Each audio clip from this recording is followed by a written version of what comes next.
বিয়ের মাত্র 3 মাসের মাথায় শ্বশুরবাড়ির লোকেরা নিমন্ত্রণ করে জামাইকে তাদের বাড়িতে নিয়ে যায়, তারপর বেধড়ক মারপিট করে হত্যা করে ফেলে জামাইকে। এমনই এক মর্মান্তিক ঘটনার সাক্ষী হলো হাইলাকান্দি শহর।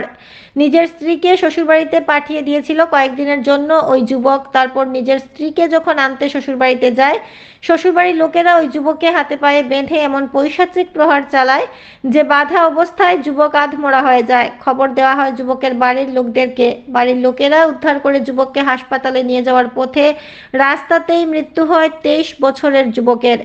সপ্তাহখানেক আগে হাইলাকান্দিতে একইভাবে আরও একটি ঘটনা সংঘটিত হয়। এক সপ্তাহের মধ্যে হাইলাকান্দি শহরে মানুষের হাতে 2টি মানুষ খুন।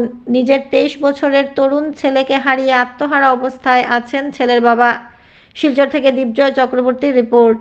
আমাদের হাইলাকান্দি জেলার কাট্টিচড়া সমষ্টির রামনাথপুর থানার অন্তর্গত ডামছড়া গ্রামে গতকালকে একটি জঘন্য ঘটনা ঘটেছে। খুব মর্মান্তিক একটা ঘটনা ঘটেছে যে ফজুর রহমান নামক একজন যুবক, মাত্র 23 বছর বয়স, তার বিয়ের মাত্র 3 মাস হয়েছে। তার শ্বশুরবাড়িতে তাকে খবর দিয়ে নিয়ে গাছে বেঁধে সারা রাত প্রহার করে গতকালকে তার মৃত্যু হয়েছে। এই ধরনের জঘন্য ঘটনা আমাদের দক্ষিণ হাইলাকান্দিতে ঘটতেছে। প্রায় 1 মাসে 3টা ঘটনা ঘটেছে। আপনারা দেখেছেন কিছুদিন আগে মণিপুরে একটি ঘটনা হয়েছে, একজন মেসামের গলা কেটে মারার চেষ্টা করা হয়েছিল।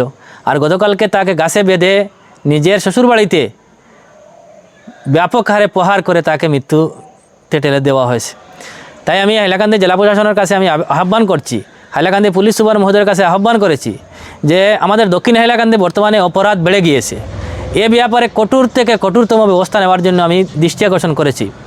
আর গতকালকে যে ঘটনা হয়েছে ডামছড়ায়, এই যে যুবককে যে শ্বশুরবাড়ির যারা যারা প্রহার করেছেন, তাকে হত্যা করেছেন, এই ঘটনার সঙ্গে জড়িত যারা আছেন ওদেরকে অতি সত্বর গ্রেফতার করা হোক এবং এদেরকে জেলে রেখে উচিত ব্যবস্থা নেওয়া হোক, যাতে এই ধরনের ঘটনা দক্ষিণ হাইলাকান্দি যাতে আর না ঘটে।